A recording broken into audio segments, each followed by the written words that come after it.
Good morning. My name is Patrick L, a student from BS Technology. Today we're going to attend the demonstration on the muscular assessment.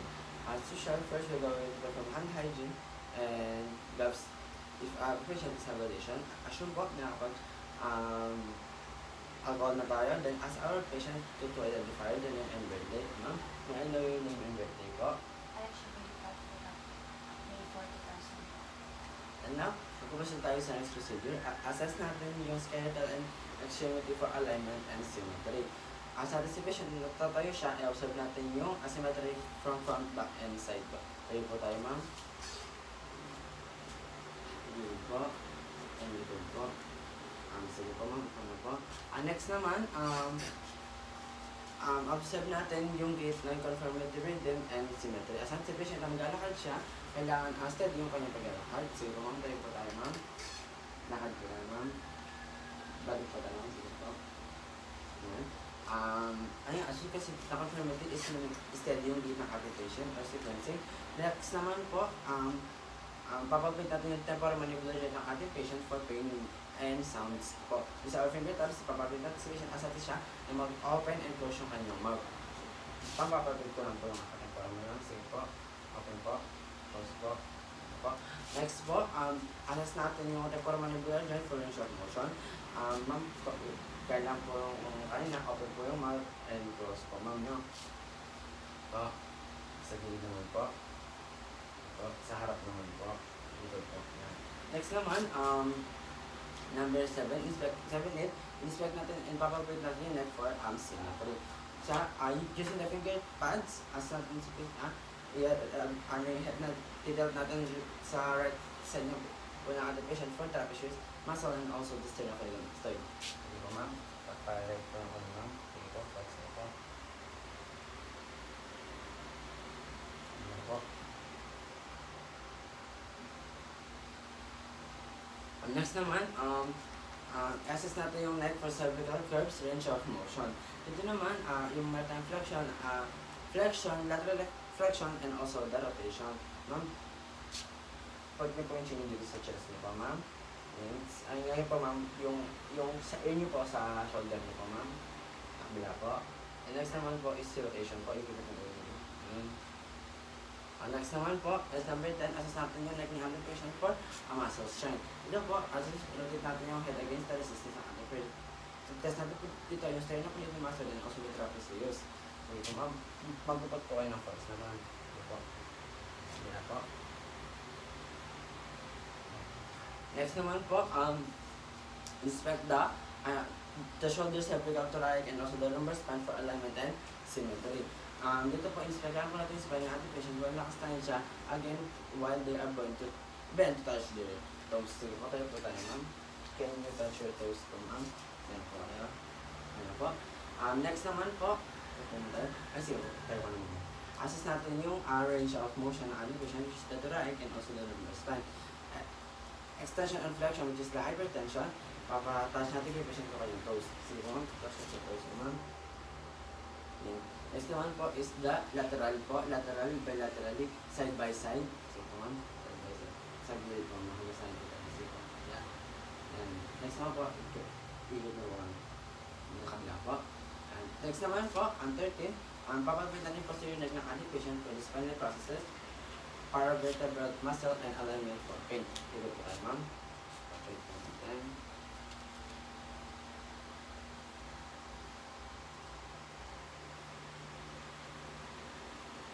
Next naman po, 14 is tatap natin yung spinal cord ng ating patient for pain.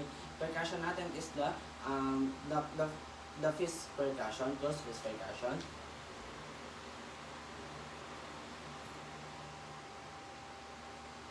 Next naman po, 15, inspect natin yung spinal, yung shoulder ng ating patient, shoulder builder, for equality of height, symmetry, and contour. Inspect po natin. Normal naman po. Next naman po, is papapit natin yung shoulder ng ating patient, arms for firmness and dumbness.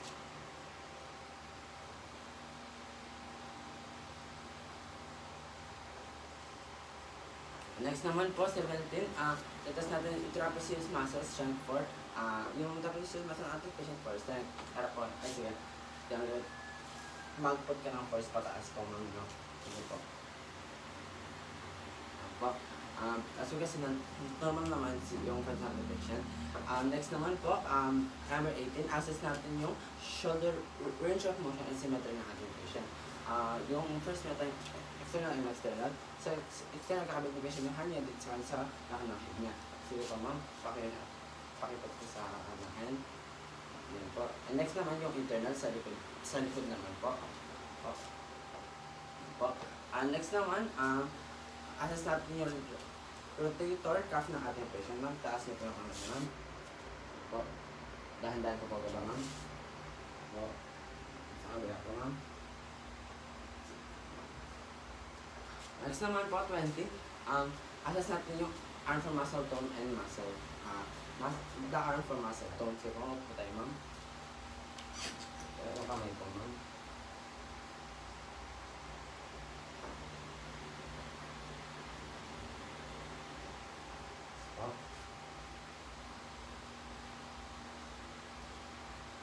Next naman po, 21 is assess the arm for the muscle. Assess na arm for muscle strength and compare it bilaterally. Ayun po tayo ma'am. Magpugot po ako ng first, mag-resist po kayo na ma'am. Po. Sige po. Next naman po, assess natin yung arm ng ating patient for muscle strength and compare it bilaterally. Ganun po ma'am, iya. Sige po, ipagat. Pagput po kayo ng first of design na ma'am. Sa kanila po. Next naman po, 22. Elevate natin yung elbow ng ating patient for edema, temperature, and nodules. So, upo po tayo ma'am.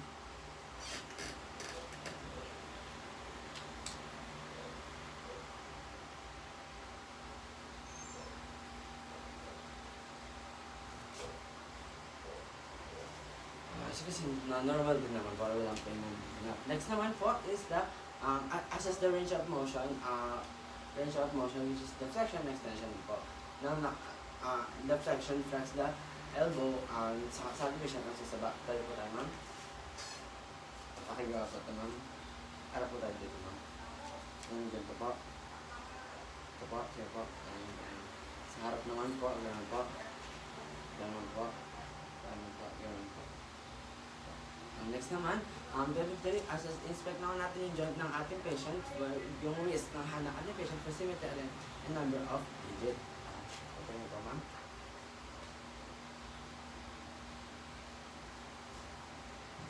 Ayan po. Next naman po, 25 is the evaluate each joint or the wrist ng ating patient for the safest characteristic and pain.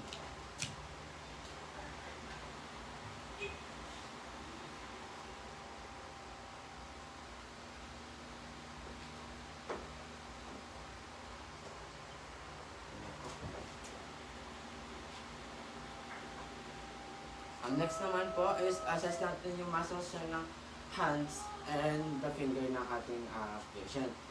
Dito naman po, assess the patient na extend yung arm niya po and spread the finger both. Hand ganun po kami naman. And while you attempt to push back them together, kailangan po takagin na lang po. Magpupot ako ng first gagawin ako naman. Kaya magpapagin lang. Po. Symmetry ka naman po yung mga findings na nasa patient. Next naman po, is the assess the range motion of the wrist and also the finger ng ating patient. Pakigawa po ito ma'am. Ganun po. Po. Next naman po is the ganun po. Ganun. Ganun. Next naman po is the 28. Sa 28 naman po, assess the carpal tunnel syndrome. Ganun po kayo ma'am.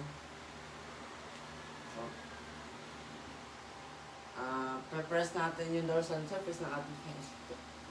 Yung palm test, ito yung pag-press ng dorsal surface ng hand ng ating patient together for 1 minute. Sige po, ganun po.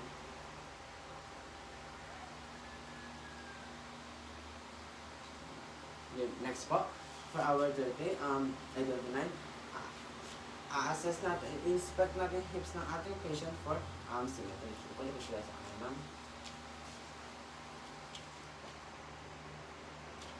As you can see na, with the patient standing, inspect the symmetry and also the hips anteriorly and posteriorly.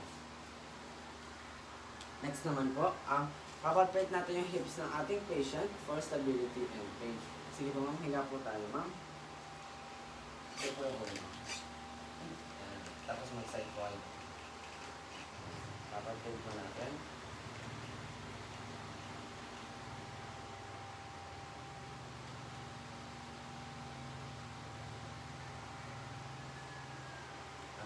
As you can see na wala namang patient, habang nakasupine si patient, is wala namang ginamit ko yung iliac crest to determine if there are any lumps or symmetrical sa ating patient. Next naman po is the assess natin ang hips and knees range of motion ng ating patient. Ma'am, higa po kayo ma'am. Sige po, higa.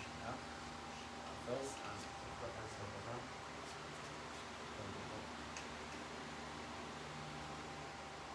Higa po.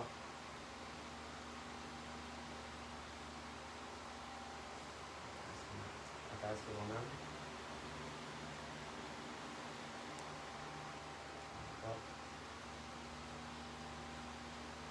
Next naman, i-assess naman natin yung hips and knee din na ating patient for motion. Next po, assess the pa-slide naman po and ano kay patient.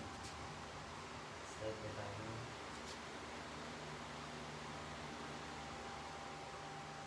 Next po.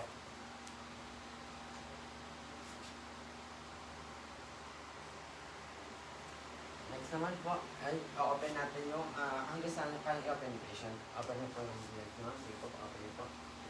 Okay na po. Next po, pahiga naman po. Magdaba po kayo ma'am. Sige po. Tataas ko po yung feet niyo po ma'am. No?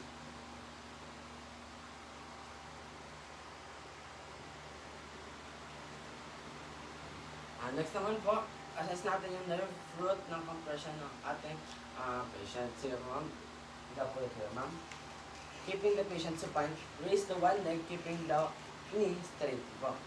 Kaya po ma'am, naka-straight po ito nga ma'am. So, straight po yan. Ako, ang kanila po.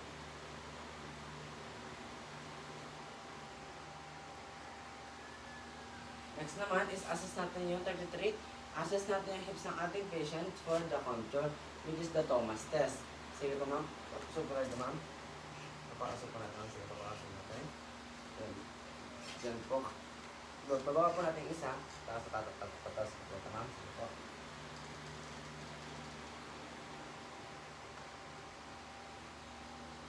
Next naman po. Open legs. Thomas. Next naman po, assess natin yung hips ng ating patient for muscle strength naman po. Nakasapay po siya na po si patient. Sige po, po kayo ma'am. Ask him to attempt to raise na yung one legs while you're trying to hold them together. Sige po ma'am. Sige po ma'am, raise na po yung hands po. Kahit isa na po. Sige po. Pagyaran po. Sige po. Next naman is 35 is inspect the leg muscle for symmetry and size naman po. Ito naman po tayo na centimeter pang sukat sa ating patient.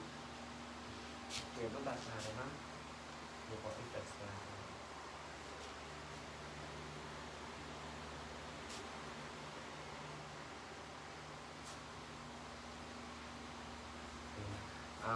You want to tape measure and also the measurable difference po is 1 centimeter lang po dapat.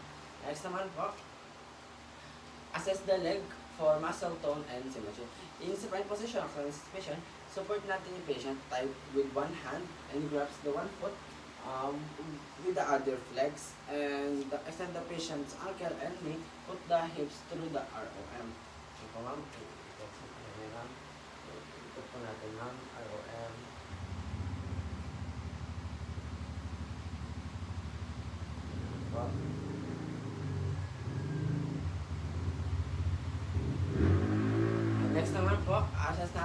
for massage yan. Dito po, hamstring na tawag. With the patient sitting, have the patient attempt to bend their knee while they are trying to keep their sit. Sige po, upo po tayo, ma'am. Upo, sit down. So, kunin niyo po yung hands lang. Iganon niyo po yung isa. Sige po, pakamay niyo. Yung sa mga po. Next naman, inspect the knees for our patient for symmetry and alignment. Ito po, kailangan po yung knees po naka-should be lined up with tibia and ankle deviation. No? Tapos po natin.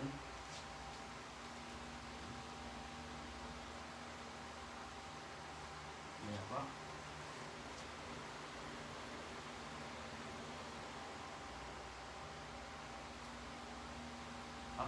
Next naman, inspect natin yung knees for contour.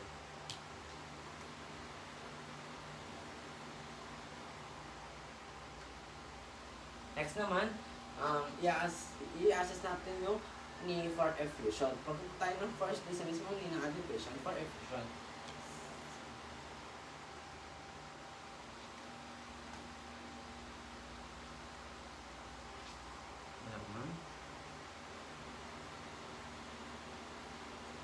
Next naman po, which is the patellar.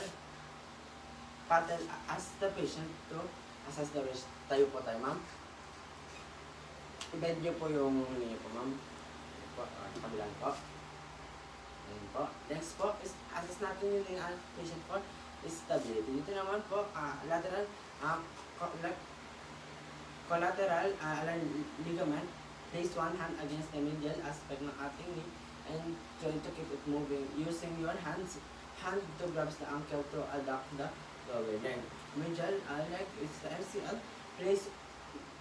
Place one hand on the lateral aspect as the knee grabs the ankle and adduct natin yung lower leg ng ating patient. Adduct na lang po pa-first lang po paano ganun mo. I-ganun yung habang hold ko ma'am. Sige po, itulak mo po siya. Patulak palabas mo. Patulak palabas mo. Sige po ma'am. Kamila po. Next naman, assess the knee for meniscus damage or tear. Pahiga po tayo ma'am. In supine position, as the knee flexed, position your thumb. Tap na ang patient is nasa patuloy ng ating patient. So po.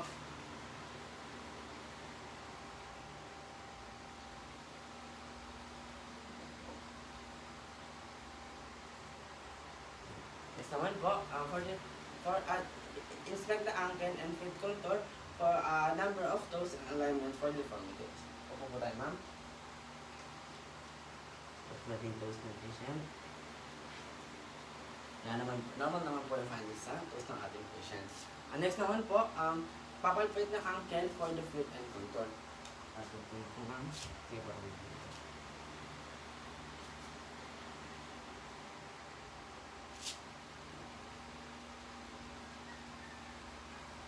Asyon na ano ko na siya bilaterally. Next naman po, i-assess natin yung ankle ng ating patient for range of motion. Tayo po, ma'am. Pakigawa po ito, ma'am. Ito, sige. Likod. Kailan. Likod. Kailan. Next naman po, eversion and inversion. Labas. Labas. Sit naman po pag ganun. Ganun po, ma'am. Open nyo lang po. Sige po. Next naman po, yan, assess na rin po, flex mo lang yung isang ganyan, flex mo lang siya. Next naman, erase yung process. Ma'am, papalabas para sa mga, parang gagawin yung foot mo. Yan. Next naman, assess the ankle ng foot na po siya for muscles. Hindi pa tayo, ma'am. Pagpupot ka ng first palabas na ma'am, ako gagawin ito po, ma'am. Yung pong yung fit ko, gagaling ko naman. Ako ma'am, pag-upot ako ng first ko. Okay po. Then after that, next po, for the last step as we perform the ankle and also the muscles siya ng ating foot. And after, lastly, as we done the observation, we must perform hand hygiene again and then gloves. That's all for our musculo assessment po.